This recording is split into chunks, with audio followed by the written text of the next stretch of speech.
গত 4-5 দিন আগে আমার মামলা আদালত থেকে ডিসমিস করে দিয়েছে। মাঝখান থেকে আমার জীবনে 3টা বছর আপনি কেড়ে নিলেন কোন কারণে? আয়না ঘরে রেখে মাটির নিচে নিয়ে জেলখানায় নিয়ে 3টা বছর শেষ করে দিলেন। এখন যেহেতু প্রমাণ হয়েছে যে না আমার কোনো দোষ নেই, আমি নির্দোষ, আমার মোবাইল থেকে শুরু করে গ্রামের বাড়ি পর্যন্ত তন্ন তন্ন করে খুঁজেছে যে কিছু সম্পৃক্ততা পাওয়া যায় কিনা, না পাইনি।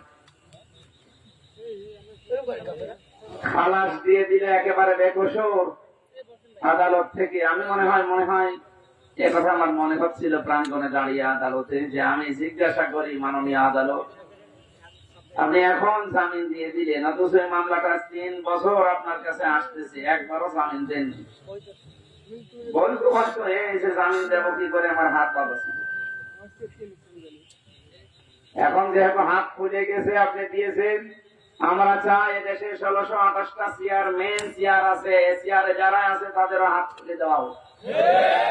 এগুলো খুলে দিতে হলে এই সালেমদের দোষক সানাই ছিল, এরও আর একটা সালেম। এই জন্য আমি একজনের নাম বললাম, এই মনিরুল কাউন্টার টেররিজমের দায়িত্বে থেকে হাজার হাজার মানুষকে এদেশের মাটি থেকে এই জঙ্গির ট্যাগ দিয়ে তার জীবনটাই নষ্ট করে দিয়েছে। আমি রিমান্ডে দেখেছি মাটির নিচে বহু মানুষ, তাদের কান্নার আওয়াজ শোনা যেত। 7 তলায় যখন নিয়েছে তো ওই সমস্ত জায়গায় দেখতাম কেউ 5 মাস, 6 মাস, 2 বছর, 5 বছর করে আছে, দুনিয়ার কেউ জানি না। শুধু এইটা না, বাংলাদেশের বহু জায়গায় এরকম আয়না ঘর যেগুলো বানিয়েছিল জালেমেরা, এখানে যদি আরো কেউ থাকে অতি দ্রুত তাদের ছেড়ে দেওয়া হোক। হয়তো অনেকে আর নেই দেশে। আমার সাথে মুফতি ফখরুল ইসলাম ছিল, ওনাকে পায়ের নিচ দিয়ে হাত দিয়ে, সামনে রড ছিল, রডের সাথে দিয়ে হ্যান্ডকাপ দিয়ে লাগিয়ে রাখতো 24 ঘন্টা। আমাকে আজকে এসেছিল আপনাদের ফরিদপুর শহরে সকালে। মুফতি ফখরুল ইসলাম হেফাজত ইসলামের নেতা, ওনার বাড়ি নোয়াখালী হাতিয়া। ভালো মানুষ, বহুদিন ছিলাম ওনার সাথে। মাঝে মাঝে বলতো, হামজা ভাই আমার জীবনে সবচেয়ে আশা আকাঙ্ক্ষা এইটা ছিল, ওরা যদি আমাকে একটু শুইতে দিত। শুয়ে থাকা যে কত বড় নিয়ামত আমি ওই কয়দিন টের পেয়েছি। এমনিতেই হাতে কাপে বেঁধে রাখলে তো ঘুমানো যায়, পায়ের ভেতর দিয়ে সামনে রডের সাথে ওই বলে হাত লাগিয়ে তালা লাগিয়ে দিত। টয়লেটের জন্য মানুষ 1-1.5 মিনিট সময় দিত। নামাজ কালাম ওটা ইশারা, কখন জোহর হয় কখন ফজর হয় ও নিজেও জানে না, জিজ্ঞাসা করলে গালি দেয়। এইরকম শয়তান মার্কা মানুষকে পাহারায় রাখে। এই জন্য দেশকে জঙ্গি আছে এই ধোয়া তুলে যে মানুষগুলো দায়িত্ব পালন করেছে, যদিও তাদেরকে অব্যাহতি দিয়েছে চাকরি থেকে, চাকরি না, ওদেরকে এরকম জায়গায় বছরের পর বছর রাখা লাগবে।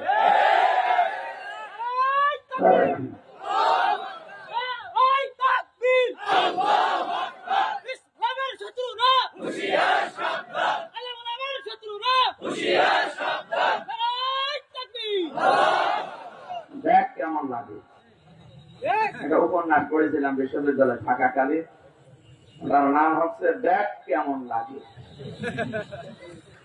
আমার তো এখন ওইটাই মনে হচ্ছে। আজকে আমি এখানে আসার পরে একজন দেখা করলো, তার ভাই আমার সাথে পাশের বিল্ডিং এ ছিল, তাদের ফরিদপুরে বাড়ি। ও অনেকদিন আছে, এ সঙ্গে মামলা দিয়ে টাক লাগিয়ে ওরে রেখে দিয়েছে, বছরের পর বছর রেখে দেয়। বাংলাদেশের আলেমদের উজ্জ্বল নক্ষত্র হিসাবে যিনি পরিগণিত বলা যায়, মুফতি জসিমউদ্দিন রহমানী হাফিজাহুল্লাহ, এই লোকটাকে বিনা কারণে এই 11-12 বছর জেলে রেখে দিয়েছে। যে সমস্ত ট্যাগ দিয়ে তারা রেখেছিল, উনি কি ওই রকম ধরনের মানুষ? একজন প্রখ্যাত আলেম, তার জ্ঞানের গভীরতা কি হাদিসের উপরে। আমি বহু সময় কাটিয়েছি লোকটার সাথে। তার জ্ঞানের গভীরতা এবং মুআমালাত মুআশারাত ব্যবহার, যেটা আমি যে সমস্ত মানুষের সাথে মিশে সবচাইতে বেশি আদর পেয়েছি, তার ভেতরে অন্যতম আল্লামা মামুনুল হক হাফিজাহুল্লাহ। ওনার কাছে আমি ঋণী, বহু কষ্ট করেছে আমার জন্য। নিজে খেতে পারতো না, কিন্তু রান্না করে করে, এই যে গরম করে করে আমারে খাওয়াতো, ছোট ভাইয়ের মতো দেখতো।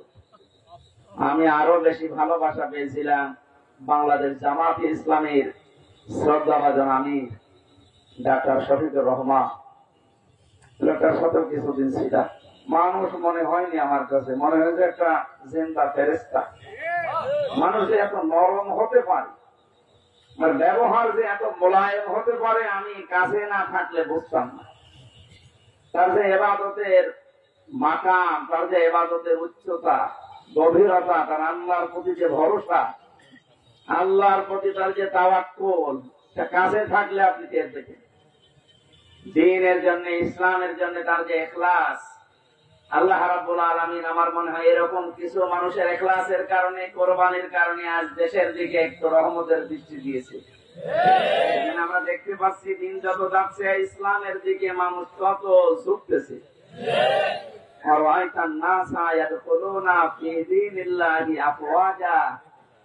আপনি দেখতে পাবেন দলে দলে পালে পালে মানুষ ইসলামে প্রবেশ করছে। যেহেতু সে অবস্থা শুরু হয়ে গেছে, কিছুদিন কেটে দেন, এই বাংলাদেশে কালেমার পতাকা ইনশাআল্লাহ উড়বেই উড়বে। এখানে আমাদের একটু দায়িত্ব আছে। ছোটখাটো যে বিষয়গুলো নিয়ে আমরা এখনো পর্যন্ত মত পার্থক্যে আছি, জাতীয়তাবাদী দল বলে, জেনারেল দল বলে, ইসলামী দল বলে, এই ছোটখাটো বিষয় নিয়ে মনোমালিন্য করলে কিন্তু আবার জালেমরা ঘুরে দাঁড়াতে পারে। আন্তর্জাতিক মহল তো আর সব আমাদের পক্ষে না, কথা বুঝতেছে। একটা হোস্টেলে 100 জন ছাত্র ছিল, সকালে নাস্তা বাজা হতো তাদের রুটি আর পাউরুটি কলা। এর ভেতরে 20 জন বলছে এই নাস্তায় আমাদেরকে দেওয়া লাগবে যতদিন আমরা হোস্টেলে আছি, কিন্তু 80 জন বলছে না, এই নাস্তা আমরা খাবো না। হোস্টেলের যিনি দায়িত্বে আছে, ম্যানেজার, তাকে ডাক দেওয়া হয়েছে যে এই নাস্তা পাল্টান।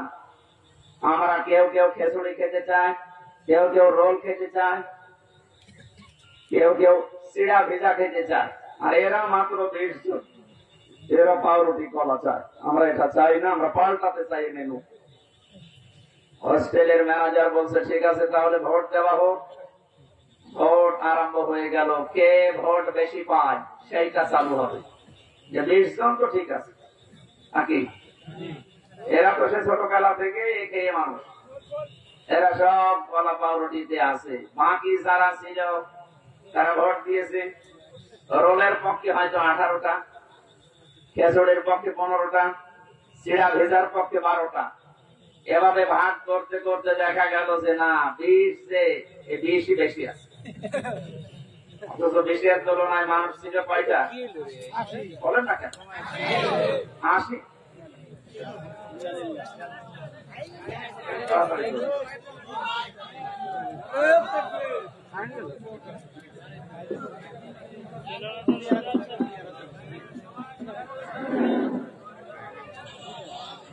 জেনারেটর আছে,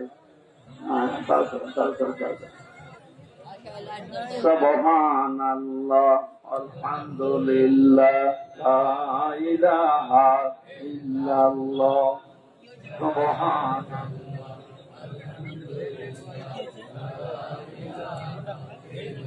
মাওলানা আবু তালেব কোথায়? সুবহানাল্লাহ, আলহামদুলিল্লাহ। কি সমস্যা? কি বসেন বসেন বসেন, খুব জরুরি না হলে উঠবেন না। রংপুরের লাইনের মানুষগুলোকে আমরা একটা নামে ডাকি, কারণ আছে, সহজ সরল একটু বেশি, ওদের প্রশংসা করা যায়। কারণ সহজ সরল মানুষগুলো আর গরিব মানুষগুলো এ দরবেশ বাবার চাইতে 500 বছর আগে জানলাম না। কথা বুঝতেছে?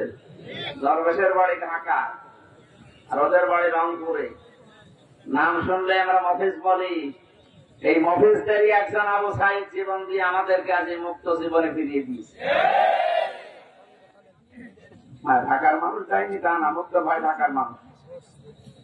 সম্মানিত ভাইরা, আমি যেটা বলতে চাচ্ছিলাম, ওই জায়গায় একবার মাহফিলে দেখেছিলাম, এক লোক হাত তুলেছে, মুরব্বী মানুষ। কি হয়েছে? আমি 1 নাম্বারে যাব। ঠিক আছে যান। আর একজন বলছে আমি 2 নাম্বার।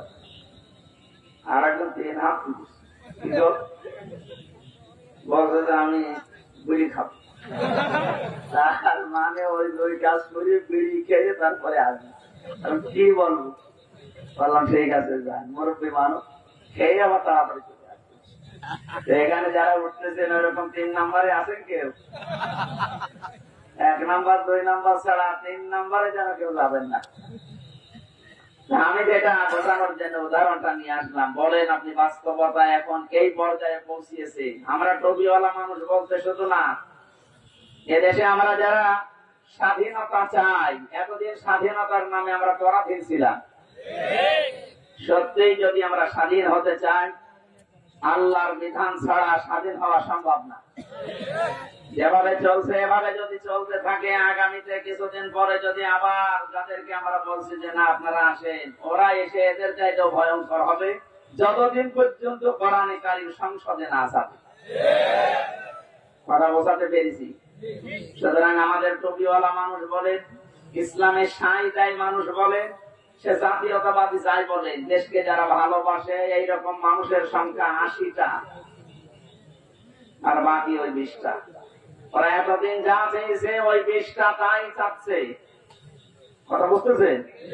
এতদিন যা যা করেছে ওই 20টা ওইটাই চাচ্ছে, কিন্তু আমরা 80টা তো ওইটা চাই না। আমরা নিজেদের ভেতরে যদি ভাগাভাগি করে কেউ খেচুড়ি, কেউ রোলমল এই সমস্ত জিনিস নিয়ে 20টা পর্যন্ত যেতে না পারি, তাহলে কিয়ামতের আগে কিন্তু এটা পাল্টানো সম্ভব না। এই রুটি পাউরুটি, রুটি আর কলা যদি আমরা পাল্টাতে চাই, 80 জনকে আমাদের ছোটখাটো বিভেদ হইলে সব খেচুড়িতে ভোট দেওয়া লাগবে। কথা বলছে, যদি এবার ভোট করে ওই 20টা কিন্তু আবার আসবে। আল্লাহ আমাদেরকে বোঝার তৌফিক এই উদাহরণ থেকে এখন নেওয়ার তৌফিক দান করুন, বলেন আমিন। সম্মানিত ভাইরা, শাহাদাত এটা খুব গুরুত্বপূর্ণ একটা বিষয়। 5 তারিখের আগ পর্যন্ত, আগস্টে, আমি কুষ্টিয়া বাংলাদেশ জামাত ইসলামী কুষ্টিয়া জেলা শাখার উদ্যোগে কিছুদিন আগে আলেমদের একটা সমাবেশ করেছিল, 550 আলেমকে নিয়ে, সব ঘরনা। আজকে ফরিদপুরে হয়েছে প্রায় 750 আলেম, সব ঘরনার আলেম এক জায়গায় এসেছিল। মুফতি ফখরুল ইসলাম কওমি মাদ্রাসার মহাতামিম উনিও এসেছিলেন। জামাতে ইসলামের বাংলাদেশের হামিদুর রহমান আসাদ কেন্দ্রীয় সেক্রেটারি সহকারী, উনিও এসেছিলেন। ভারপ্রাপ্ত সেক্রেটারি যিনি ছিলেন মাওলানা এটিএম মাসুম, উনিও এসেছিলেন। মাওলানা কামরুল ইসলাম সাইদ আনসারী আপনাদের পাশের জেলা ফরিদপুর মাদারীপুরে বাড়ি। এই সমস্ত মানুষগুলোর কথা শুনছিলাম, আমি নিজেও 5-7 মিনিট কথা বলেছিলাম। একটু ভাবলাম ওই জায়গায় দাঁড়িয়ে দাঁড়িয়ে, এই যে সুন্দর একটা দৃশ্য, এখানে 750-র উপরে আলেম, 3-4 ঘন্টা পর্যন্ত অনুষ্ঠান চলছে। অথচ আগস্টের 5 তারিখের আগে এই অনুষ্ঠান 500 না, 750 না, 7.5 জন যদি এক জায়গায় হয়তো আলেম, 10টা মামলা হয়েছে। এটা বানিয়ে বললাম না, এইটাই ঠিক। কোন জায়গা থেকে কোথায় এসেছি আমরা, আপনি টের পাচ্ছেন? জালেমরা মনে করেছিল আর আমি আছি, শান্তিতে আছি, আল্লাহ মনে হয় আমাদেরকে ভালোবেসেই রেখেছে। আমরা যখন 11 সালে গ্রেফতার করেছিল ওসির বাড়ি গোপালগঞ্জে, আর প্রথমে থানায় নিয়ে মসজিদ থেকে জমান নামাজ পড়ে কেবল বের হয়েছি সিঁড়িতে, আমার এসে গ্রেফতার করে নিয়ে চলে যায়। কি অপরাধ আমার? অত থানায় চলে। কি বলবেন? সুদের বিরুদ্ধে কথা বলেন কেন? কথা কি আমি বলি না আল্লাহ বলে? সুদের বিরুদ্ধে বক্তব্য কার? আমি তো শুধু অ্যাডভার্টাইজ করি, আর ওই দায়িত্বই তো আমার। আমি অ্যাডভার্টাইজ না করলে আমার খবর হবে না। বিভিন্ন রকমের দোষ চাপিয়ে দিলে যে শিবির করে, শিবিরের রক কেটে বেড়ায় আন্দাজে। এই যে আমার বন্ধু পেছনে বসে আছে মাওলানা আবু তালিব, আমার অনার্স মাস্টার্স ওনার সাথে একসাথে ছিল বিশ্ববিদ্যালয়ে আল কোরআন। জিজ্ঞেস করেন তো আমি জীবনে কোনোদিন অ্যাক্টিভ হয়ে মিছিল মিটিং এ গেছি? আন্দাজে একটা এক লাগিয়ে দিলেন আপনি। আমার বলে শিবিরের কেন্দ্রীয় লিডার। আরে শয়তান, শিবিরের কেন্দ্রীয় লিডার বুঝিস? এই জেনারেল দলের মতো নাকি একবার লাফ দিয়ে হঠাৎ করে ঘুম থেকে ভেঙে গেছে সভাপতি। কত কাঠ খড়ি পোড়ানো লাগে। সমর্থক হওয়া লাগে, কর্মী হওয়া লাগে, সাথী হওয়া লাগে, সদস্য হওয়া লাগে, এরপরও পদ চাইতে পাবেন না। এইরকম দৃশ্যগুলো পার করে কেন্দ্রীয় লেটার তো দূরের কথা, ভাবাও যায় না। সমস্যা কি আপনার? যেখানে আছে কথা বলবেন না, দেখতে পারে পারুক না পারে না পারে। এটা একগুলো লাগিয়ে যখন থানাতে নিয়ে গেল, ওই দিন খুব অসহায় মনে হচ্ছিল নিজেকে। পুলিশের গাড়িতে ওই প্রথম ওঠা, হাতের ভেতরে হ্যান্ডকাপ দিয়ে এমনিতে আপনি নিয়ে যেতে পারবেন। আপনি তো দেখলেন যে মসজিদ থেকে আমি জমাত পথা দিয়ে বের হচ্ছি, পালিয়ে যেতাম। দুই হাতের ভেতরে হ্যান্ডকাপ লাগিয়ে মনে হচ্ছে কি বড় জিনিস ধরিস, আপনি তো কিছুই না। আনাই নিয়ে আমার বছর হুজুর বলিল্লাহুম্মা মালিকাল মুলকি তুতিল মুলকা মান তাশা। এই আয়াতের মানে কি? আল্লাহ যাকে চায় ক্ষমতা দেয়, যাকে চায় নামিয়ে দেয়। আমার বলছে তাহলে প্রধানমন্ত্রী শেখ হাসিনাকে আল্লাহ দিয়েছে, এই তো জায়গা মতো হাত দিয়েছে। যাদের মাথা হলো তাহলে ঠিক আছে, বাড়ি ওই জায়গায় তো। আমার একটা আয়াত ওই সময় মনে পড়ে গেল, সূরা আলে ইমরানের 178 নম্বর আয়াতটা।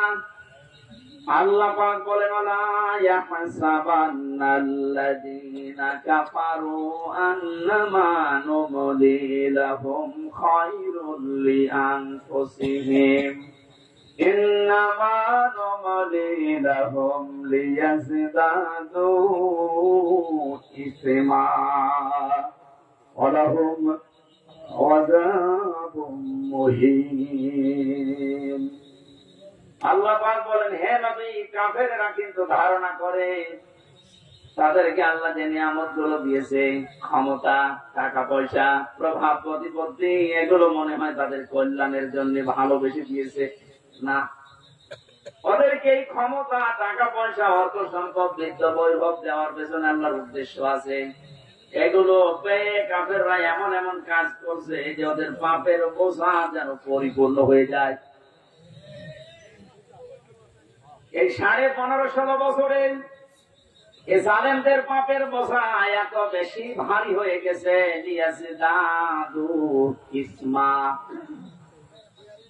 ব্যক্তি হতে হতে পাপের বোঝা এমন জায়গায় পৌঁছিয়েছে, আপনি যদি বাস্তবতা দেখতেন তাহলে টের পেতেন যারা কোথায় পৌঁছিয়েছে। পৃথিবী থমকে দাঁড়িয়েছে আয়না ঘরের এই দৃশ্যগুলো দেখে, অথচ নিচে আমি দেখে এসেছি কত কঠিন মারাত্মক জায়গা এটা। মাটির উপরের ঘরে মানুষ তালাবদ্ধ হয়ে থাকতে পারে না, আর মাটির নিচে কোনো আলো বাতাস নেই। এটা কি কবর নাকি এটা নিজেও জানে না। 24টা ঘন্টা তালা লাগানো, এদিকে 2.5 হাত, এদিকে 1.5 হাত, এতটুকু জায়গায় সামনে একটা টয়লেট দেওয়া। জালেমদের এতদিন অত্যাচার, জুলুম, নির্যাতন করার পর মন নরম হয় নাই। এখন মাঝে মাঝে ভিডিও বার্তা পাঠায় যে আমার দোষ কি, যে মানুষ আমারে ছাড়িয়ে দিবে। কোন দোষ পাননি, এদিকে আসে আপনার দোষ দেখাচ্ছে।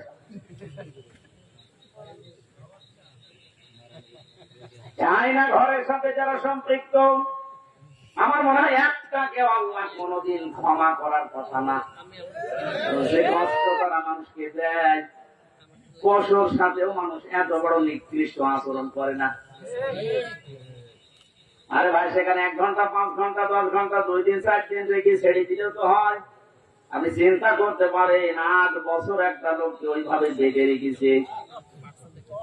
সারা বাংলাদেশের সব মানুষ যদি এদেশের জালেম যারা ছিল তাদেরকে মাফ করে দেয়, ব্যারিস্টার আরমানের বউ জীবনও মাফ করবে না।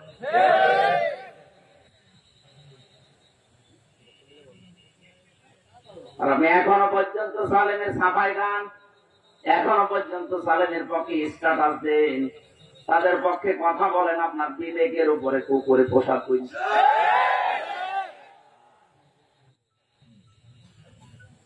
বলে আপা, আপনি ঘাবড়াবেন না, আপনি ঘাবড়ালে আমরা নরম হয়ে যায়। সেনাবাহিনী ধরেছে ওইটারে নরম বানিয়ে ফেলেছে। পাপের বোঝাটা এত বেশি পরিপূর্ণ হয়ে গেছে, আল্লাহ বলেন আমি যখন নিজে ওকে ধরেছি, ইন্না বাতশা রাব্বিকা লাশাদীদ, তোমার রবের ধরা বড় শক্ত ধরা। তাদের জন্য অপমানজনক শাস্তি আল্লাহ রেডি করেছেন। এর প্রমাণ কালামানিক পর্যন্ত উড়ে গেছিলাম। ফরিদপুরের একজন সন্তান খান সাহেব নামে মতিয়ার রহমান খান একটা ডাবিং করেছে টকশোর, কালামানিকের ময়ূরউদ্দিন খান বলছে না তাই বলে আমার বিসিতে মারবে।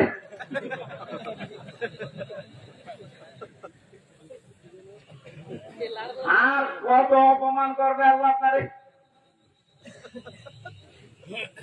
আমি তো বাস্তবে আয়াতটা দেখতে পাচ্ছি, আযাবুম মুহিন, অপমানজনক শাস্তি আল্লাহ তাদেরকে যে দেবে, আল্লাহ কিন্তু আরম্ভ করে দিয়েছে।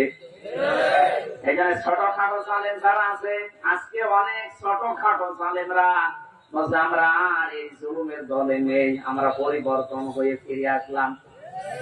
এখনো সময় আছে, আসেন তাড়াতাড়ি, নাকি মরণের ঘন্টা বেজে গেলে কিন্তু আর তওবা কবুল হবে না। কারণ জালেমদেরকে আল্লাহ এত বেশি ঘৃণা করেন। আল্লাহু লা ইয়াহদিল কওমাজ যালিমিন, আল্লাহ বলেন জালেমদের আমি হেদায়েত দিচ্ছি না, দেবও না। ইয়াহদি এটা মজারে বর্তমান ভবিষ্যৎ, প্রেজেন্ট ফিউচার। জালেম ছাড়া পৃথিবীতে জালেমের কোন হেদায়েত নসিব হবে না, এখন হচ্ছে না, কিয়ামত পর্যন্ত আল্লাহ জালেমদের হেদায়েত দেবে না। এদের প্রতি আল্লাহর এত বেশি রাগ হয়ে যায়, ফেরাউন কিন্তু শেষ। বলেছিল আন্নাহু লা ইলাহা ইল্লাল্লাহ বলতে পারে না। আপনি তাফসীরে দেখতেন, যখন একবার পানির নিচে যাচ্ছিল, আবার উপরে ভেসে ওঠে, পানি খেতে খেতে পেট মোটা হয়ে গেছে, তখন বলেছিল আন্নাহু লা ইলাহা ইল্লাল্লাহ বলতে যাবে, জিবরাইল এসে মুখের উপরে কাঁদা লাগিয়ে দিয়েছে। যত মানুষকে জুলুম, অত্যাচার, নির্যাতন, স্বৈরাচারী কায়দায় কষ্ট দিয়েছ, তোমার এই কষ্টের সাথে হাজার হাজার মানুষের চোখের পানি লেগে আছে। তোর এখন আর তওবা কবুল হবে না, তোর মুখ দিয়ে আল্লাহর ওই কালেমা এখন আর বের হবে না, তোকে আমি রেখে দিলাম, যা। আল-আনা ওয়াকাদ আসাইতা ক্বাবলু ওয়া কুনতা মিনাল মুফসিদিন, এখন স্বীকার করছো যে আমি ভালো হয়ে গেলাম, এখন বলছো আমি তওবা করছি না, আজকে আর হবে না। এর পূর্বে তুই স্বৈরাচারী ছিলি। এখানে স্বৈরাচার যারা, ফ্যাসাদ যারা সৃষ্টি করে, জমিন যারা বিশৃঙ্খলা তৈরি করার চেষ্টা চালায়, আল্লাহ পাকের হেদায়েত থেকে তারা বঞ্চিত হয়ে যায়। ফেরাউনের জীবনী পড়ার পরে আমি লেডি ফেরাউনকেও মিলিয়েছি, সবগুলো খাপের খাপ মিলে যায়। ফেরাউন ক্ষমতা নেওয়ার পরে 4টা কাজ করেছিল ওর বন্ধু হামানের কথা মতো। এই পৃথিবীতে বহু ফেরাউন যারা আছে, সে পুরুষ হোক আর লেডি হোক, এই মানুষগুলো দেখলাম 4টা কাজ হাতে নিয়েছে। হাজার হাজার বছর আগে ফেরাউন ওই সময় প্রথমে ক্ষমতা পেয়ে কাজ চালু করেছিল, আসমানি কিতাবের শিক্ষা রাখা যাবে না। আমি যেটা দাবি করতে চাই, এই দাবি যদি আমি পূরণ করতে সক্ষম হতে চাই, তাহলে আসমানি কিতাবের আলোচনা চলবে না। কারণ দাবি করার চেষ্টা চালিয়েছিল আনা রব্বুকুমুল আ'লা, আমি সব চাইতে বড় রব, আমার উপরে আর কিছু চলবে না।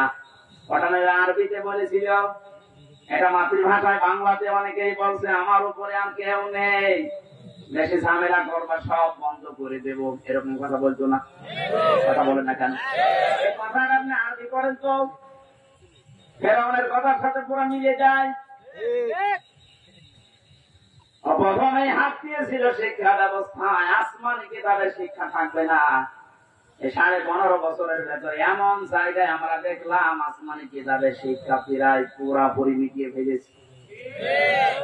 গত বর্ষদিন দেখলাম মাদ্রাসা ইসলাম শিক্ষা পড়াচ্ছে এক হিন্দু। চিন্তা করতে পারে কোথায় পৌঁছিয়েছে? মাদ্রাসায় ইসলাম শিক্ষা যদি একটা হিন্দু পড়ায়, বাকিগুলোর অবস্থা কি? দেশটা কোথায় পৌঁছিয়েছে যে জাতীয় মসজিদের ইমাম পর্যন্ত পালিয়েছে।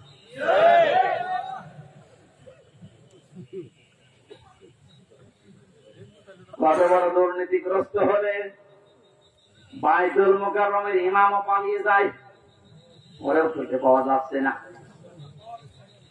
ফেরাউন ক্ষমতা পাওয়ার পরে ও যা করেছিল প্রথমে, আজকে পৃথিবীতে অনেক জালেমকে আমরা এইটাই দেখেছি, ওরা প্রথমেই হাত দিয়েছে শিক্ষা ব্যবস্থায়।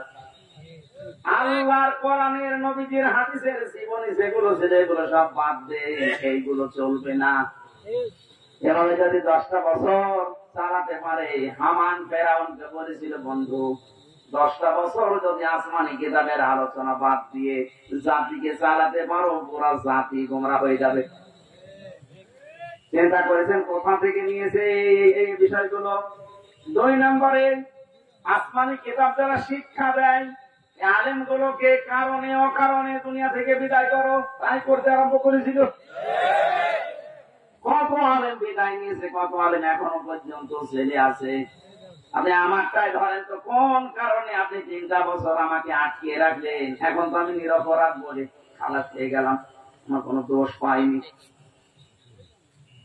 আমার তো উচিত হবে যারা আমার মামলা রাইজামাদারীপুরের এই লোকটা সহ যত মানুষ আমার মামলার সাথে জড়িত, প্রত্যেককে এখন উল্টা করে বিনা কারণে একটা মানুষকে কষ্ট দিলেন, আপনাদেরকেও মামলা দিয়ে এভাবে কষ্ট দেওয়া লাগবে। ফরিদপুরের যে ছেলেটা জঙ্গি মামলায় আন্দাজে আটকিয়ে রেখেছে, তার ভাই কিছুক্ষণ আগে আমার বলছিল হুজুর এই কথাটা তুলে ধরেন, সারা বাংলাদেশে জানান। শুধু আমার ভাইয়ের মতো না, হাজারো মানুষ যারা বিনা কারণে মিথ্যা মামলা নিয়ে জেলে আছে, 2 বছর 5 বছর 10 বছর, এই ছেলেটার শুনলাম প্রায় 9-10 বছর জেলে আছে এখন। আপনাদের এলাকায় বাড়ি, এই জন্য ভাবনা তার বড় ভাই ফরিদপুরে বাড়ি, ফরিদ আমার সামনে বেঁধে গেছিল, মাঝে মাঝে হাত মারত। আমাকে যেটা বলেছে আমি ওটা বলেছি কত জায়গায়, এখনো বলছে যে রেকর্ড হচ্ছে। এই দেশে 1 লাখের উপরে মানুষ এখন জেলখানায় আছে। আমার মনে হয় 100 জনের প্রায় 70 জনই কিছু জানি না। আমি যেটা দেখেছিলাম নিজে, একটা কিচ্ছু জানে না, প্রতিহিংসার বশবর্তী হয়ে ক্ষমতার অপব্যবহার করে মানুষের কাছ থেকে অবৈধভাবে টাকা ইনকাম করার জন্য এই কাজটুকু করেছি। আমার বাড়ি থেকে নিয়ে এসেছে, আমি 2 তলার উপরে ঘুমাচ্ছিলাম, আমার ওখান থেকে নিয়ে এসে অমুক জায়গা থেকে ওনারা গ্রেফতার করেছে। মিথ্যা কথা, আমার মামলায় লিখে দিয়েছে ওনারা পেয়েছি অমুক জায়গায়, অথচ নিয়ে আসলো বাড়ি থেকে। আমার বাড়ির প্রায় 150-200 মানুষ, সব সাক্ষী। এমন আমার মানুষকে সাক্ষী বানিয়েছে, জীবনে তাদের নাম শোনা দূরের কথা, কোনোদিন চোখে দেখি নাই। আন্দাজে তারা সাক্ষী দেবে বলে আমার বিশ্বাস হয় না, কারণ তাদের আমিও চিনি না, তারাও আমাকে চিনি না। ধরার পরে বেকার আমার বাবাকে বলছে 10 লাখ টাকা দেন, নাই তো 50টা মামলা দেবো আপনার ছেলের নামে। কোথায় পৌঁছিয়েছিল দেখেছেন? দেশটা মগের মূল্য পানি পেয়েছে। বাবা তো গ্রাম্য মানুষ, ভয়ে রিমান্ডের যে নাম শুনেছে যে পিটাবে, শেষ পর্যন্ত 8 লাখ টাকা দিয়ে দিয়েছে। এই মামলা যেদিন খারিজ হয়ে গেল, ওই দিন আমি কল দিয়েছিলাম মামলার আয়ুকে। আমি এতদিন ওরে স্যার বলতাম, এখন উল্টো করে আমার স্যার বলছে। হুজুর কান্নাকাটি করছিল, হুজুর মাফ করে দেন। কিসের মাফ? আমি ওই 10 লাখ টাকা ফেরত দিই।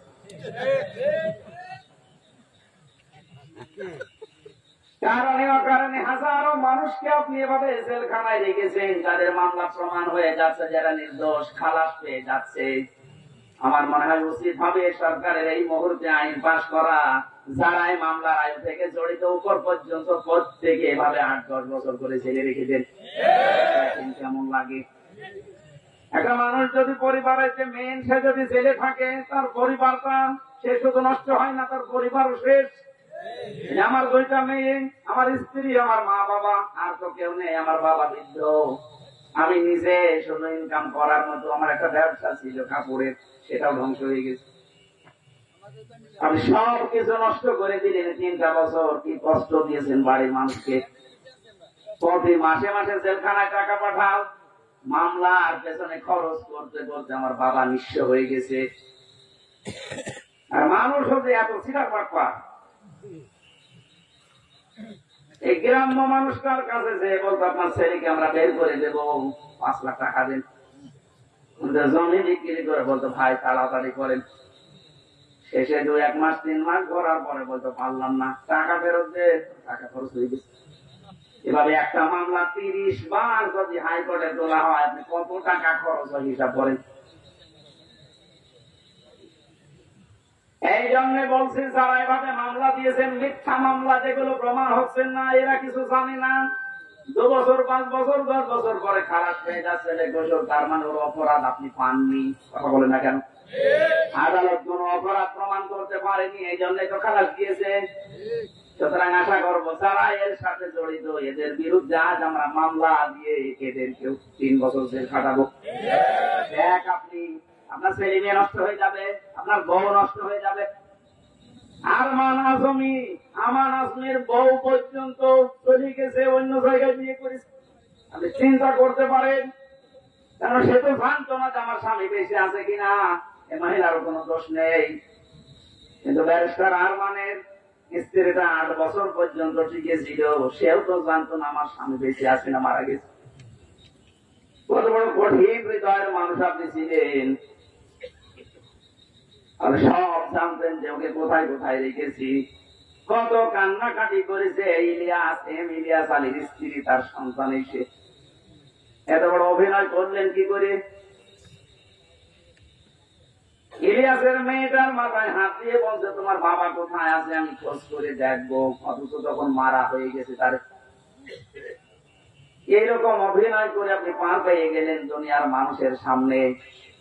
আমি এই জন্য বলছিলাম বাংলার 18 কোটি মানুষ আপনাকে মাফ করে দিলেও ব্যারিস্টার আরমান ইলিয়াস আলীর বউ আপনাকে মাফ করবে না। আমার 3 বছরে আমার বউ আপনাকে মাফ করবে না। আমার ওই ছোট মেয়েটা 1 বছর থেকে গিয়েছিলাম ছেলে, এখন ওর 4 বছর, বউ তো আপনারে মাফ করবে না, কারণ ও আমার চিনি না। ও মনে করে এরকম বহু হুজুর বাড়ি আসে, এটা ওই রকম হুজুর।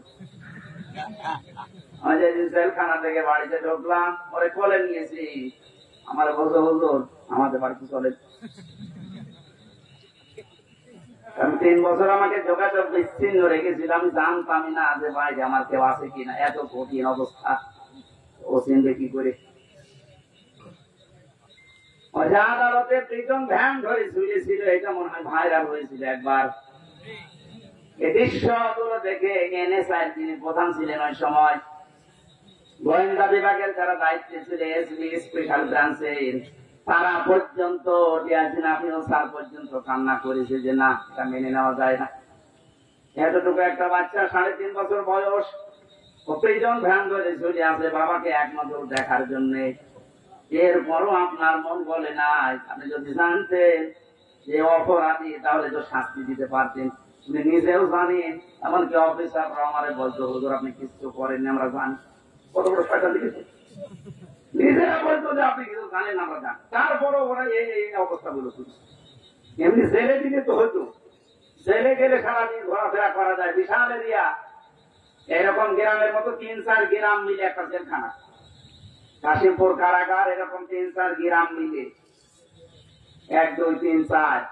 এখানে সারাদিন যদি ঘোরাফেরা করেন মনে হবে বাড়ির মতোই আছি।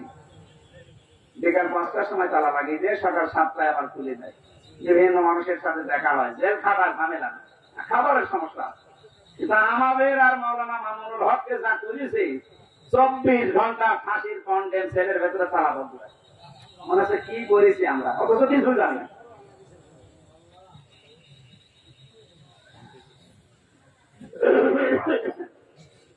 আমি আযাবুল মুহিনের কথা বলছিলাম।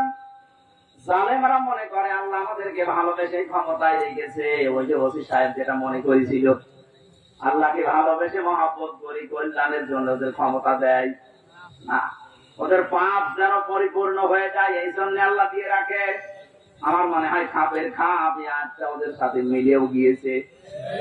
যখনই পরিপূর্ণ হয়ে গেছে, এত বড় বড় দল বাংলাদেশে 17 বছর বহু চেষ্টা করেছে, চুল পরিমাণ নড়াতে পারে নাই। অথচ মাত্র কিছু ছাত্র, আমার মনে হয় আল্লাহ এদেরকে আবাবিল পাখির মতো ব্যবহার করেছে।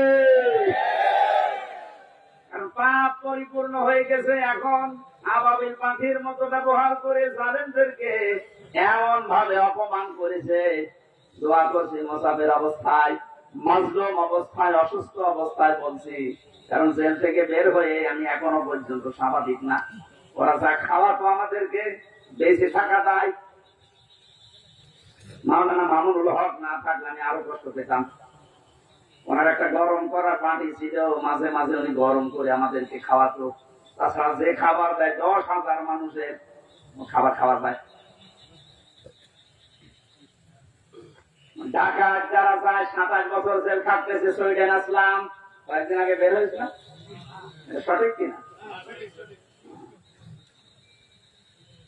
এরপরে ড্যান্সার রাসু ছিল গোপালগঞ্জের, ভয়ঙ্কর তাজ ছিল টাঙ্গাইলের। এই মানুষগুলো আমাদের উপর তারাই ছিল। এদের এরা 27 বছর জেল কেটেছে, কিন্তু একটু আরাম ছিল। ওরা ভিআইপি তো, ওরা ভেতরে থাকার পরও বাইরে ওদের রাজত্ব চলতো। এই কারণে কোনো অভাব ছিল না। এক মাসে ওদের 8-10 লাখ 20 লাখ টাকা খরচ, আর আমাদের 20 লাখ 10,000 টাকা বাড়ি থেকে পাঠাবে আমার আব্বা। যেখানে 20 লাখ খরচ করে একটা লোক, সেখানে 10,000 টাকায় মালে পানি নেবে। এখানে কষ্ট আরো বেশি।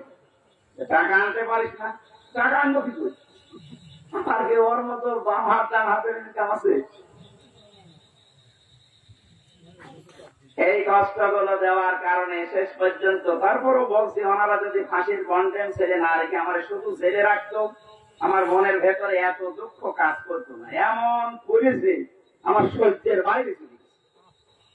আমার মা, বাবা, স্ত্রী আর সন্তান, এদের ছাড়া কাউকে দেখা করতে দেবে না। তাও এরা যদি 3 মাস পরে একবার যেত, 9টা না 10টা গোয়েন্দা বিভাগ থেকে রিপোর্ট লাগবে যে হ্যাঁ এটা মা বাবা। কেন আমি বলে দিচ্ছি যে ছবি থেকে এটা আমার মা বাবা হবে না, 9-10টা গোয়েন্দা বিভাগ খবর নেবে। তার মানে ও খবর নিতে 8-10 ঘন্টা শেষ। কুষ্টিয়া থেকে কাশিমপুর কারাগার গাজীপুরে যাওয়া আসা করতে 7 দিন লাগে। আর আমাদেরকে আত্মীয় স্বজন ওখানে আছে। কি করলেন আপনি বলেন তো? আর এখন বলেন আমি কি করেছি, কি করেছি আপনি টের পান না। এখানে জুলুম যারা করেছেন তারা তো আমাদের মামলার আসামি শুধু না, আপনারা আল্লাহর মামলার আসামি। ইন্নামাস সাবিলু আলাল্লাযিনা ইয়াযলিমুনা নাস, সূরা শুরার 42 নম্বর আয়াত। আল্লাহ বলেন আমি নিজে জালেমদের বিরুদ্ধে মামলা দেব। তাহলে জালেমরা মামলার আসামি কার? যারা আল্লাহর মামলার আসামি, আপনি তাদের সাপোর্ট করেন না? তো শুধু স্বামী আনার নিচে আল্লাহ তুমি আমাদেরকে যে কষ্ট জালেমদের মাধ্যমে দিয়েছো, আমরাও এখন মুসাফির অবস্থায়, মজলুম অবস্থায়, অসুস্থ অবস্থায় দোয়া করছি, কিয়ামতের আগে যেন জালেম এসে আর কোনোদিন বসতে না পারে। ঢাকায় গরু ছাগল দিয়ে চলুক, তারপর কোন জালেমকে আমরা দেখতে চাই না। কথা বলে ঠিক কিনা? এক জালেম বিদায় নেওয়ার পরে আরো কোন মানুষ যদি এসে এখানে জুলুম করে, তাদেরও দাঁত ভাঙা জবাব দেশের মানুষ দেবে ইনশাআল্লাহ। এই জন্য কোন জালেম যেন জুলুম করার সাহস না পায়, এটা বোঝার তৌফিক আল্লাহ এই দেশের মানুষকে যেন দান করেন। আমিন। দরুদ সালাম পাঠ করার মাধ্যমে আমাদের আজকের আলোচনার বিষয় শান্তির ঘর। কি বললাম? বাংলাদেশটাকে একটা ঘর মনে করেন, এটাকে শান্তি দিয়ে পরিপূর্ণ করার জন্য কি লাগবে? সূরা ইউনূসের এই 25 নম্বর আয়াতে আল্লাহ আমাদেরকে সেটা শুনিয়েছেন। আল্লাহর কথা শুনি আমরা ওইভাবে দেশটা সাজাবো, পুরা দেশটাকে আল্লাহ শান্তি দিয়ে পরিপূর্ণ করে দেবে ইনশাআল্লাহ।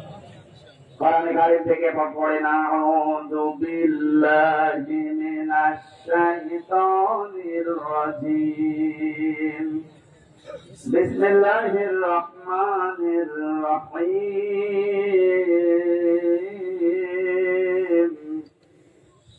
ওয়াল্লাহু ইয়াদউ ইলা দারিস সালাম ويهدي من يشاء إلى صراط مستقيم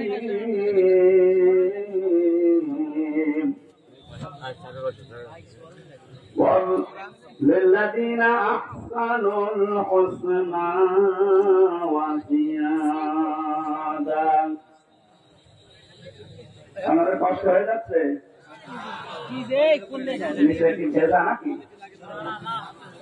একটু খেয়াল করে শুনবেন, আমরা তাফসীর আকারে কথা বলবো ইনশাআল্লাহ। সূরা ইউনূস কোন সূরা? বলেন বলেন। এটা একটা নবীর নাম। কার নাম? মানুষ বিপদে পড়লে একটা দোয়া পড়ে, দোয়ার নাম কি? জালেমরা এমন বিপদে পড়েছে এই দোয়া পড়তে পারে, কারণ আল্লাহ যারে পড়িয়েছে তার নাম ইউনূস। তো পড়বে কি করে? ইউনূস পড়তে গেলে ওর নাম আসবে। এজন্য বলছে আমি এমন ঝামেলা আছি, বিপদে পড়েছে, ইউনূস পড়বো, কায়দাও নেই। যে আসতেছে ওর নাম কি?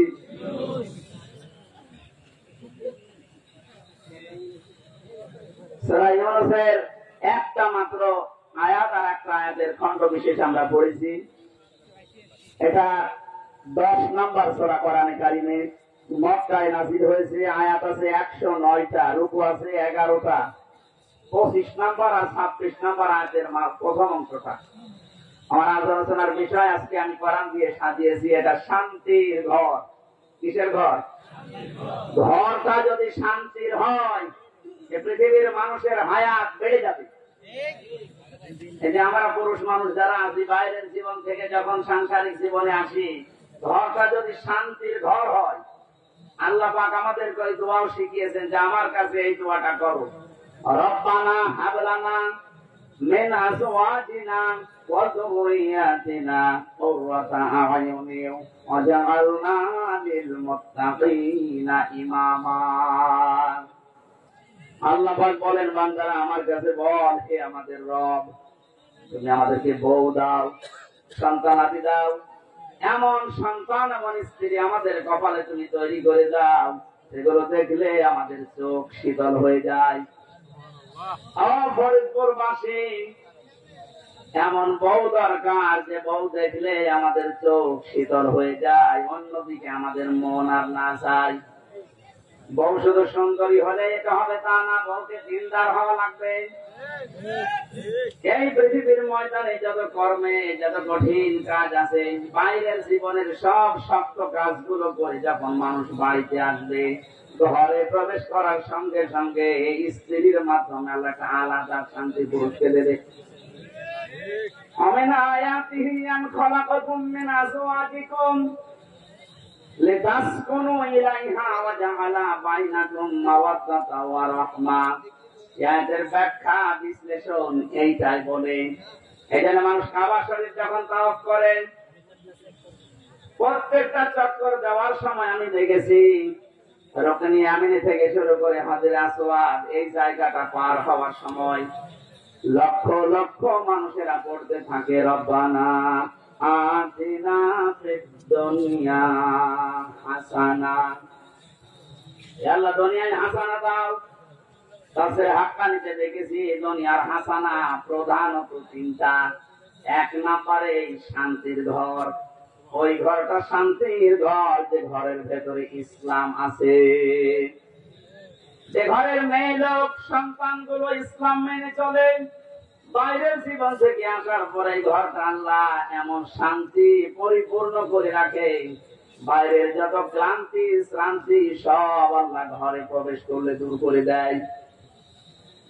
এই যে রাতের বেলা এখন বাড়ি রাস্তা দিয়ে যাওয়ার সময় কত রকমের ভয়, কিন্তু ঘরে প্রবেশ করলে একটা আলাদা শান্তি আল্লাহ তৈরি করে দেয়। আল্লাহ রাব্বুল আলামিন বলেন, আমার ইসলামের একটা ঘর আছে, এই ঘরটা পরিপূর্ণ করা শান্তি দিয়ে। এই ঘর যদি কেউ শান্তি দিয়ে পরিপূর্ণ করে নিতে চায়, কমপক্ষে 16টা বিষয় দুনিয়াতে টাকা মানা লাগবে। আল্লাহ এই ঘরের দিকে আমাদেরকে আহ্বান জানাচ্ছেন, আল্লাহু ইয়াদউ ইলা দারিস সালাম। আল্লাহ তোমাদেরকে ডাকতেছেন শান্তির ঘরের দিকে। আল্লাহ যে ঘরের দিকে ডাকে, ঘর কিসের ঘর বলেন তো? আরো ধরে বলেন। ঘর বানাতে হলে আমরা কয়েকটা জিনিস পাই, সেদিকে তাকান। এক নম্বরে পৃথিবীতে ছোট ঘর আমরা দেখতে পাই, ঘরের 4টা খুঁটি লাগে। খুঁটি না হলে, পিলার না হলে ঘর তুলতে পারবেন? প্রথমে খুঁটি লাগবে। এই খুঁটি 4টা খুঁটি যদি আপনি ইসলামের যে ঘরে প্রবেশ করতে চান, এই ঘরের 4টা খুঁটি আল্লাহ সাজিয়েছে নামাজ দিয়ে, রোজা দিয়ে, হজ দিয়ে, যাকাত দিয়ে। ঘরে শুধু খুঁটিগুলোই হলে হয় না। কেউ যদি ঘরকে মজবুত করতে চায়, বিপদ আপদ থেকে, শত্রুর হাত থেকে মুক্ত করতে চায়, অবশ্যই ঘরে বসবাস করার জন্য ছাদ দেওয়া লাগবে, নাই টিনের ছাউনি দেওয়া লাগবে। কথা বলেন ঠিক কিনা? আল্লাহ যে ঘরের কথা জানাচ্ছে যে ইসলাম নামক ঘরে, ঘরে প্রবেশ করলে শান্তি পাওয়া যাবে। এই ঘরটা আমার আল্লাহ ছাদ হিসাবে যার নাম দিয়েছেন, এইটার নাম হচ্ছে কালিমা। আপনি এইটা না থাকলে ঘরে প্রবেশ করতে পারবেন ঠিক, তো থাকতে পারবেন না আরামে। উপর থেকে বৃষ্টি আসবে, ভিজে যাবেন, এমনকি বহু ঝড় ঝাপটা আসতে পারে। আমরা এখন এমন একটা ঘর তৈরি করতে চাই বাংলাদেশকে, যে ঘরে এই ডাকাতি থাকবে না, ঝড় ঝাপটা আসবে না, চিন্তা থাকবে না, চিন্তায় রাহাজানি এরকম কোন ভয় আমাদের এই ঘরের ভেতরে আসবে না। ওরা 56,000 বর্গ মাইল আমরা একটা ঘর বানাতে চাই। কথা বলেন ঠিক কিনা? এটা বানাতে হলে আল্লাহ পাক যে নিয়ম নীতিগুলো দিয়েছে, এইগুলো আমাদের দেশে এখন কাজে লাগান। ডক্টর মোহাম্মদ ইউনূস করবেন কিনা জানি না। এই যে নামাজের জন্য আমরা অনেকে দাওয়াত দিয়ে বেড়াই, নামাজ দাওয়াত দেওয়ার বিষয় না, নামাজ রাষ্ট্রীয় ভাবে কায়েম করার বিষয়। কোরআনে কারীম জানিয়েছে, আল্লাযীনা ইম্মাক্কান্নাহুম ফিল আরদি আকামুস সালাহ ওয়া আতাবুজ যাকাতা ওয়া আমারু বিল মা'রুফি ওয়া নাহাউ আনিল মুনকার ওয়ালিল্লাহি আকিবাতুল উমুর। আল্লাহ বলেন, কোন মুমিনকে যদি রাষ্ট্র ক্ষমতায় বসায়, ক্ষমতা পাওয়ার পরে তার কাজ হবে নামাজের দিন সমাজে জারি করা। যদিও 1 মাস 2 দিন হয়ে গেল, এখনো পর্যন্ত আমরা এটা পাইনি। এমন মানুষকে এখানে পাঠাতে হবে যে মানুষগুলো এসে আল্লাহর কোরআনের এই কথাটা পালন করবে। কথা বলে না কেন? এটা যদি রাজনীতি মনে করে আপনি চলে যান, আপনার কপালে আগুন লাগবে। এটা হামজা বানাচ্ছে না, আল্লাহ বানিয়ে দিয়েছে। শান্তির ঘর তৈরি করতে হলে মাস্ট বি নামাজ রাষ্ট্রীয় ভাবে নিয়ে আসা লাগবে। আমি দাওয়াতি কাজ করে সলিমতি ভাই, কলিমতি ভাই নামাজ পড়তে যাই, এভাবে দাওয়াতি কাজ করে কয়জন আসবে? এটা আইন পাশের বিষয়। আমরা এমন একটা শান্তির ঘর তৈরি করে দিতে চান। ঢাকা বিশ্ববিদ্যালয় এখন যিনি ভিসি, উনি ইমামতির যোগ্যতা রাখেন। উনি নিজে ছাত্রদেরকে সাথে নিয়ে নামাজ আদায় করাচ্ছে।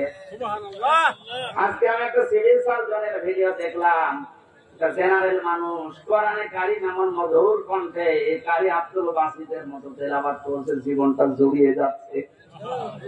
আমরা যে বলেছিলাম বাংলাদেশে 1628 জন মানুষ দায়িত্বে আছে, আমরা সবাই এরকম কোরআনওয়ালা মানুষ চাই। ঢাকা বিশ্ববিদ্যালয়ের ভিসির মতো বাংলাদেশের যত বিশ্ববিদ্যালয় আছে, প্রতিটি বিশ্ববিদ্যালয় এরকম ভিসি দেখতে চাই, যারা নিজেরা ছাত্র ছাত্রীদেরকে নিয়ে ইমামতি করার যোগ্যতা রাখে। একটা ভিসি যদি ওখানে ইমাম হয়, হলের প্রভোস্ট তিনি যদি ইমাম হয়, তার আন্ডারে যতগুলো মানুষ থাকবে তারা যদি তার ইমামতিতে নামাজ পড়ে, কোনদিন সিট বাণিজ্য হবে না। খাদ্যের জন্য কোনদিন বাণিজ্য করা হবে না। 1 মাস 2 দিনের রিপোর্ট আজকে দেখেছেন, শুধুমাত্র জালেমরা বিদায় নেওয়ার কারণে যে সমস্ত হলগুলোতে ভর্তুকি দেওয়া লাগতো, খাবারের সমস্যা ছিল, লস হইতো, এই খাবারের হোটেলগুলোর মালিক এখন হলের যারা দায়িত্বে আছে, ওরা বলছে আমাদের আর লস হচ্ছে না। সুবহানাল্লাহ বলতে পারেন না? এতটুকু বৈষম্য দূর করার পরে যদি স্বাভাবিক অবস্থায় ফিরে আসে, এখন যে সালেন গুলো চেয়ারে বসে আছে, এগুলোকে নামান, বিশেষ করে চুমিয়াকে। কথা বলছে সালেনদের থাকাকালীন একে নিয়োগ দেওয়া, চোখ মিয়াকে তাড়াতাড়ি নামান। একে দিয়ে কিন্তু মাঝে মাঝে একটা ইস্যু তৈরি করে প্রুভ করার চেষ্টা চালাবে জালেমরা। কারণ জালেমরা তো বসে নেই, বিভিন্ন জায়গায় আছে, ওরা কিন্তু কাজ চালিয়ে যাচ্ছে এখনো। কয়েকদিন আগে আমি সিঙ্গাপুরে গিয়েছিলাম, এখান থেকে যে জালেমরা পালিয়েছে ওখানে আমি জুলুমের বিরুদ্ধে বক্তব্য দেওয়ার কারণে ওই দেশের পররাষ্ট্র মন্ত্রণালয় নালিশ দিয়েছে আমার নামে। ওনার দেশে মামলা আছে, আর উনি এসে এদেশে বক্তব্য দিল। ওই দেশে যারা দায়িত্বে আছে ওরা খোঁজ খবর নিয়ে এই 2-3 দিন আগে যেহেতু মামলাটা ডিসমিস হয়ে গেছে, ওরা বিপদে আছে। আরে বেটা, ওরা আদালত থেকে তুই কুসুর খালাস দিয়েছে, ওর কোনো দোষ নেই, তুই বেকার ওর নামে উল্টা পাল্টা করে আমার কাছে নালিশ দিবি। ও দেশটা তো আমাদের মতো কুসুকে বাঙালি না। ওরা খোঁজ খবর নিয়ে দেখতে পেয়েছে জানি নিরপরাধ। যারা নালিশ দিয়েছে নালিশ পাঠিয়ে এখন থাকার খবর আছে। নিজের ভাই নিজে কোরআন মারছেন, বাইরে বসে বসে যে মানুষগুলো ষড়যন্ত্র করছে, এদের জন্য একটা কাজ এই ঝামেলাটা হয়ে গেছে, যেহেতু ওদের নিয়োগ দেওয়া এটা আহ্বান জানাবো খুব তাড়াতাড়ি এই 1628টা চেয়ার থেকে এদেরকে নামিয়ে এতদিন যারা বৈষম্যের শিকার হয়েছে তাদেরকে চেয়ার গুলোতে বসান। এটার জন্য ছেলেরা জীবন দিয়ে গেছে। কালেমাটা আমাদের যদি ছাদ হিসাবে আমরা তৈরি করতে না পারি দেশে, কালেমা মানে কি? লা ইলাহা ইল্লাল্লাহু মুহাম্মাদুর রাসূলুল্লাহ। এটা একটা বাক্য, এটা বাস্তবে যদি আমরা নিয়ে যেতে না পারি, আমাদের যে ঘর বানাবে ঘরটা কিন্তু বসবাসের উপযুক্ত হবে না। ঘর বানিয়ে ছাদ দিলে শুধু চারিদিকে 4টা কোটি দিলে হয় না, বেড়া দেওয়া লাগে, ঘরের বেড়া দেওয়া লাগে না, দেওয়াল দেওয়া লাগে। আল্লাহ পাক যে ঘরের দিকে ডাকতেছে, শান্তির ঘর যদি আমরা বানাতে চাই, এই ঘরের বেড়া হিসাবে প্রথমে আপনাকে সৎ কাজগুলো রাষ্ট্রীয় ভাবে জারি করা লাগবে। অন্যায় কাজগুলো এগুলো রাষ্ট্রীয় ভাবে আইন পাস করে নিষিদ্ধ করা লাগবে। এটা যদি রাষ্ট্রীয় ভাবে নিষিদ্ধ হতো, বাংলাদেশের বহু ব্রিজের এই অবৈধ টোল গুলো বন্ধ হয়ে যেত।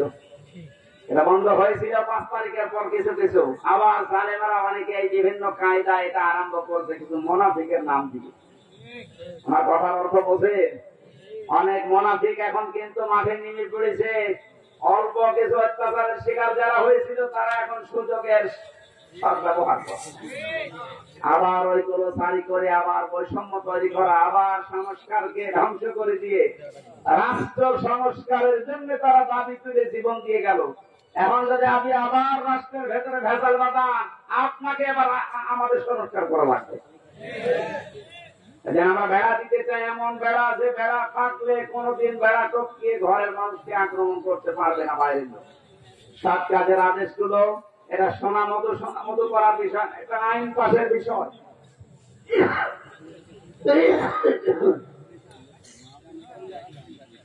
সামাজিক জীবন ঠিক করা লাগবে চালানা হিসাবে। ঘরে চালানা লাগে, ভেন্টিলেটর লাগে। পারিবারিক জীবন ঠিক করা লাগবে এই ঘরকে মজবুত করার জন্য। পারিবারিক জীবন ঠিক করার সেই সর্বপ্রথম যেখান থেকে বিয়ে করে মানুষ শুরু করে, ওখান থেকে ইসলামকে নিয়ে যান। বাংলাদেশে বহু জায়গায় বিবাহের ক্ষেত্রে দেখা যায় হারাম কাজ দিয়ে বিয়ে আরম্ভ। অনেক ছেলে তার বাবাকে সহ দেখতে যায় মেয়ে। কোথায় পেয়েছেন এটা?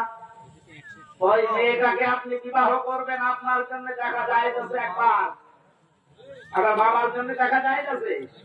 বিয়ের আগে কথা বলেন না কেন? বিয়ের আগে যে আপনি তাকে দিয়ে দেখাচ্ছেন, এটা হারাম দিয়ে শুরু করছেন। অনেকে আবার দোলা ভাই দিয়ে থাকে। এই যে পারিবারিক জীবনের যে বেড়াটা, যে জ্বালানাটা আমরা নষ্ট করে ফেলেছি আজ, এই জন্য মায়েদের পেটে এখন আর আব্দুল কাদের জেলানি আসে না। এই কথা বলছে না? আসলে আজকেও কত মানুষ দোয়া পাচ্ছিল। আমি দিনের বেলা আজকে মাহফিল ছিল আমার মাগুরা শ্রীপুরে, কত মানুষ ছোট ছোট বাচ্চা নিয়ে এসে দোয়া পাচ্ছে। দোয়া করেন ছেলে যেন আব্দুল কাদের জেলানি হয়, অমক হয়। আব্দুল কাদের জেলানি ছেলে এমনি হবে? আব্দুল কাদের জেলানি যে মায়ের পেটে এসেছিল, ওই মায়ের পেটের দিকে তাকান আর আপনার স্ত্রীর পেটের দিকে তাকান। এর পেট তো পরিমরির চাইতে খারাপ। কথা বলেন, সারা দেশের মানুষ দেখা শেষ। আর আব্দুল কাদের জেলানির মায়ের পেট তো ওইরকম ছিল। অনেক জীবনে পড়তে গিয়ে পেয়েছি, মাকে একদিন জিজ্ঞাসা করছে, মা আমাকে পেটে রাখা অবস্থায় তুমি কোন হারাম কাজ করেছিলে? মা তো মন খারাপ করে ফেলেছে, ডাক দিয়ে বলে, সন্তান আমার কি বলতে, তোকে পেটে নিয়ে কোন হারাম কাজ করবো? মানে হ্যাঁ, আমার মনে হয় তুমি আমার পেটে নিয়ে কোন হারাম কাজ করেছিলে, নয়তো আমি যা পড়ি আমার কোন পড়া মনে থাকতে চাই না। মা বলছে, বাবারে প্রশ্ন যখন করলি তোকে পেটে নিয়ে কোন হারাম কাজ করেছি বলে আমার মনে হয় না, তবে একটা কথা আমার মনে আছে, আমার পেটে যখন তোর বয়স 9 মাস, 6 মাস, তোকে নিয়ে আমি বেড়াতে গিয়েছিলাম তোর নানির বাড়ি, উঠানের উপরে দেখলাম কিছু আচার রোদে শুকাতে দিয়েছে, ওইটা আমি একটু দেখে ফেলেছিলাম। পরবর্তীতে জানলাম যে ওটা পাশের বাড়ির একজন রোদে শুকাতে দিয়েছে। ও বাবা আব্দুল কাদের, মানুষের জিনিস আমি না বলে খেয়েছি, আর এটা হচ্ছে চুরি। এটা কি? কারণ জিনিস না বলে খাওয়া, না বলে নেওয়া, এর নাম চুরি। এর নাম কি? আরো ধরে বলে, যেহেতু আমি চুরি করে ফেলেছি, ওই হারাম মালের প্রভাব তোর মেধার উপরে পড়েছে, এই কারণে তোর পড়া মনে থাকে না। ফরিদপুরের মা বোনেরা, আপনারা আছেন কিনা আমি জানি না, আপনার পেটে আব্দুল কাদের জেলানি, ফাতেমাতুল জোহরা এমনি আসবে।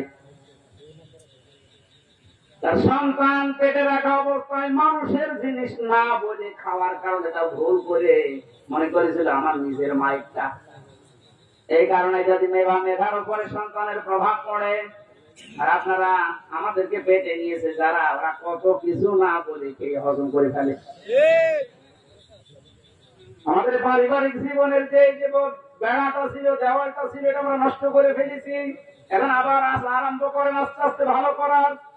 একজন মহিলাকে 14 জন পুরুষ মানুষ দেখতে পারে, কিন্তু মুখমন্ডল, হাতের কবজি আর পায়ের পাতা বাদ দিয়ে পুরা শরীর ঢেকে রাখা লাগবে। আর বাকি কারো সামনে তো মেয়েদের যাওয়ার জায়েজ নেই। 14 জন পুরুষের সামনে আপনি যেতে পারবেন, তার ভেতরে আপনার বাবা, দুধ বাবা না, আপনার আপন বাবা হওয়া লাগবে, নাম ডাকা বাবা না।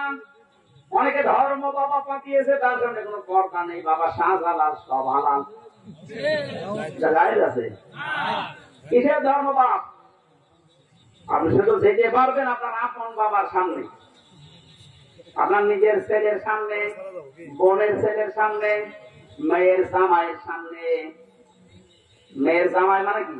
মেয়ের স্বামী থেকে ওটা আপনার জামাই। তো এবার এই এলাকা অনেকে বোঝে না, চট্টগ্রামে আবার ওর স্বামীকে বলে জামাই, প্রায় ভাইবা।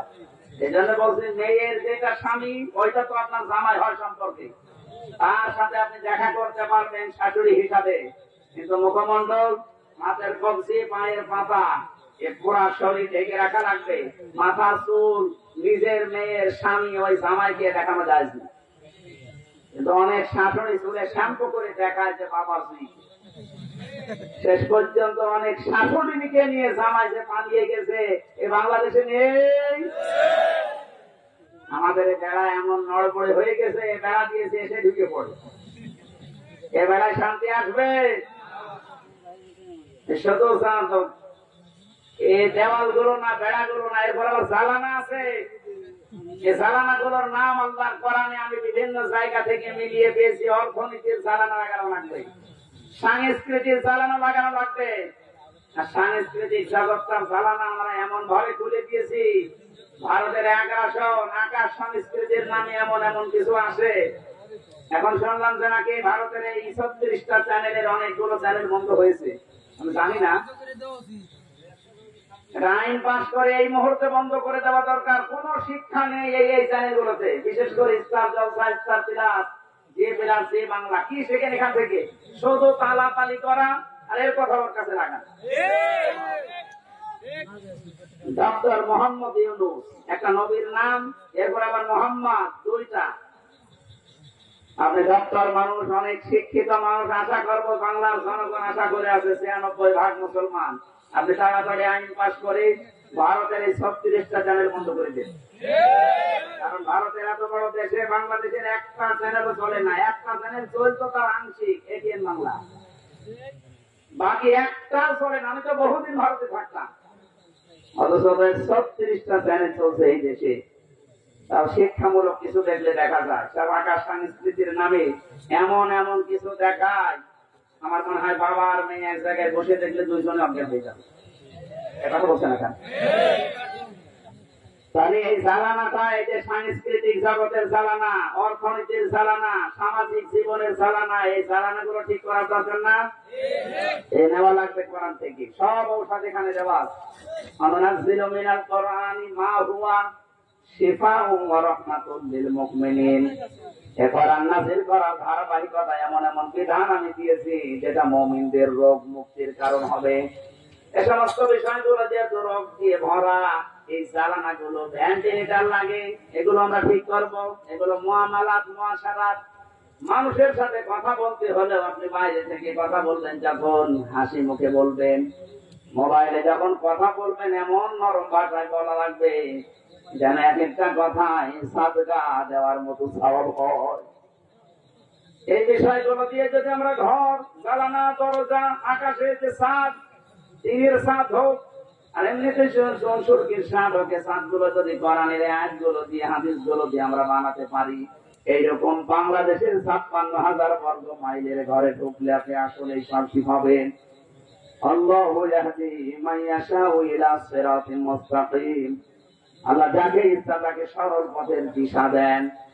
আমরা যদি এভাবে ঘরে প্রবেশ করতে পারি হেদায়েতের সহকারে, লিল্লাযিনা আহসানুল হুসনা ওয়া জিয়াদা।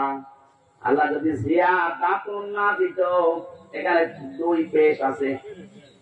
এই তানবিনের অর্থ পেয়েছি আমি তাফসীরে ফি জিলালিল কোরআনে। মুফাসসির লিখেছেন যারা ভালো কাজ করে তাদের উত্তম কিছু আমার আল্লাহ রেখে দিয়েছে, এবং তার চাইতেও বেশি এবং ধারাবাহিক ভাবে। এখানে আরবি গ্রামার যারা বোঝে, তাফসীর পড়ে, ওনারা জানবেন শুধু জিয়াদা এরকম আল্লাহ দিলে আল্লাহর নিয়ামতটা থেমে যেত। আল্লাহ যেহেতু জিয়াদাতুন দিয়েছেন, আল্লাহ রাব্বুল আলামিন এরকম শান্তির ঘর তৈরি করে যারা সত্যি প্রবেশ করতে পারবে, যারা হেদায়েত সহকারে দুনিয়ার জীবনটা শেষ করতে পারবে, এদের যে নিয়ামত আল্লাহ দেবেন এটা শুধু শেষ না, এটা অব্যাহত থাকবে।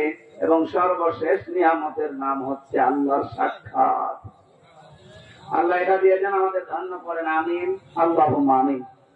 লা ইলাহা ইল্লা আনতা সুবহানাক ইন্নী কুনতু মিনাজ জালিমিন। ও মাবুদ, প্রচন্ড এই গরমের ভেতরে কোরআনে কারীম শোনার জন্য আমরা বোঝার জন্য চেষ্টা চালিয়েছি। তোমার হাবিব জানিয়েছে কোরআনের কেন একটা আয়াত বোঝার জন্য মানুষ যদি চেষ্টা করে 1 ঘন্টা 500 রাকাত নফল নামাজের সওয়াব দেওয়া হয়। আর 1 ঘন্টা ধরে চেষ্টা চালাও, আল্লাহ তুমি আমাদেরকে মেহেরবানি করে কোরআনের এই আয়াতটা কায়েম করে দাও। 56,000 বর্গ মাইল কি এমন একটা শান্তির নীল তুমি